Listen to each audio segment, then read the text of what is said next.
She trusted tarot more than me. Every decision came from the cards, and when the end showed up, she left. Not because she wanted to, but because the deck told her to. I didn't lose her to a person. I lost her to the cards. Leah in November, that strange edge between autumn and winter, where the leaves haven't vanished yet, but already feel pointless. She sat on the windowsill of a quiet cafe, alone, drinking black coffee with nothing in it and reading something that looked like an old deck of cards. Not playing cards. The images were weird, disturbing, and beautiful at the same time. I didn't know yet that they were tarot. I just wanted to talk to her. She looked at me like she already knew who I was. "You're the Hierophant," she said. "What? A teacher? You think you've got everything under control?" I smiled. Instead of the usual, "Hey, how's your day?" she hit me dead center. It annoyed me a little. I hate when someone reads me like an open book. We started dating. Leah felt like she wasn't from this world. She knew the meaning of every card, every dream. Her phone was full of voice memos like, "Dreamt of a black tree. That means change." She wouldn't make decisions without checking the energy. At first, it was cute, then it started to creep in. The first 2 months were pure magic. I couldn't get enough of her. Her touch was soft like wind, her words like whispers from ancient books. She'd draw symbols on my wrists and say it was for protection. I didn't believe in any of it, but I liked that she was different. One night, I asked, "So how do you get into all this?" She shrugged. "After my grandpa died, he practiced real magic." I felt drawn to it. Eventually, I realized I dream the future. I see it through the cards. I wanted to laugh, but I didn't. She was too serious. A month passed. Sometimes I caught myself wanting to just text her. Something stupid. Casual. "Do you still have trouble falling asleep when it rains?" Or "Remember when I couldn't find my socks and they were in the freezer?" But I stayed silent. She had made her decision, or maybe the cards did. And somehow, I started to hate them. Not her. The cards. The way they stripped her of free will. She disappeared. No stories. No new posts. Even her profile picture was gone. Maybe she deleted everything, or maybe she just hid. I kept hearing her voice in my head. "If I stay with you, I betray myself. But if I leave, we lose us." The worst part, I still didn't know if she really believed that last reading, or if it was just an excuse to run.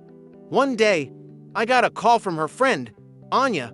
I'd only met her once, but she'd saved my number. Her voice was flat, nervous. "Max, hey. I know you probably don't want to hear this, but something's wrong with Leah." "What do you mean?" "She's gone too far. She shuffles the cards even in public now. She hasn't been sleeping. She thinks signs are everywhere. She reads into every single thing. Like people aren't people. They're messages." "What do you want me to do?" "Maybe just talk to her. You don't have to fix it. Just see her. She doesn't want to see you. But maybe that's just fear." I stayed quiet. Half of me screamed, "Don't go back into this madness." The other half was already putting on shoes. She was sitting in the park. Our park. Same bench where we once drank cheap wine from plastic cups and joked about how alternative we were. Now she was holding the deck like it was armor. Her face was pale, shadows under her eyes. She looked like she hadn't eaten or slept in days. I approached slowly. "Hi, Leah." She flinched, but didn't run. Just looked up. "You don't believe," she said quietly. "And you stopped believing in yourself," I said. "But I still do." She nodded. Then a single tear slid down her cheek. "I don't know what's real anymore," she whispered. "I dream in cards. I see signs in everything. People talk, but I hear messages. I can't stop it. You chose the cards," I said gently. "I didn't. They chose me. Leah, this isn't mysticism anymore. It's addiction." She didn't argue. Her hands were shaking. The cards fell to the ground like dead leaves.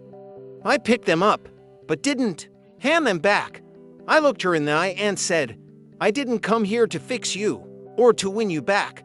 I came here to say, you're not a symbol, not a prediction, not some image from a deck. You're a person. And if you want to find yourself again, maybe it's time to put them down. She looked at me like she was finally seeing a real person for the first time in months. And if I put them down, what's left of me? You, all of you, for real, this time. We didn't get back together. No dramatic hug, no kissing in the rain, just silence.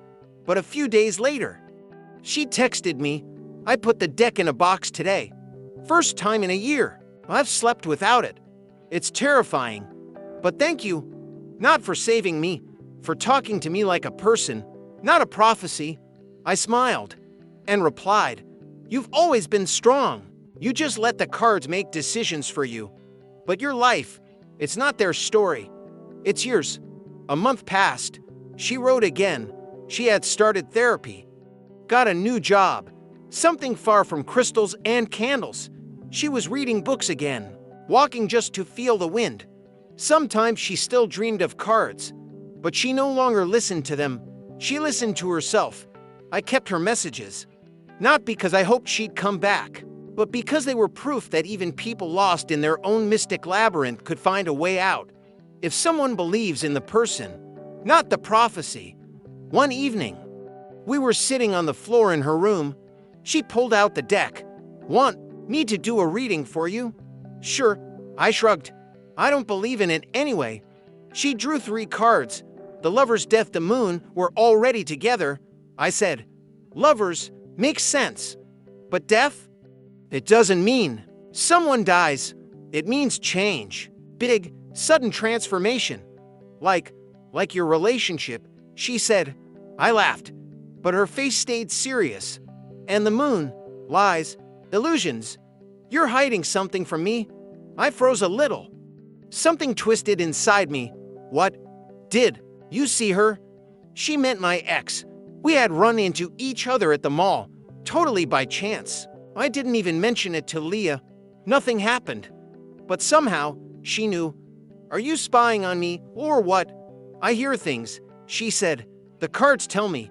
I got up and walked to the kitchen. I wanted a smoke, but I hadn't smoked. In a year, I just stood there in silence while she shuffled her deck, like she was talking to ghosts. After that night, something changed. She started reading the cards every day.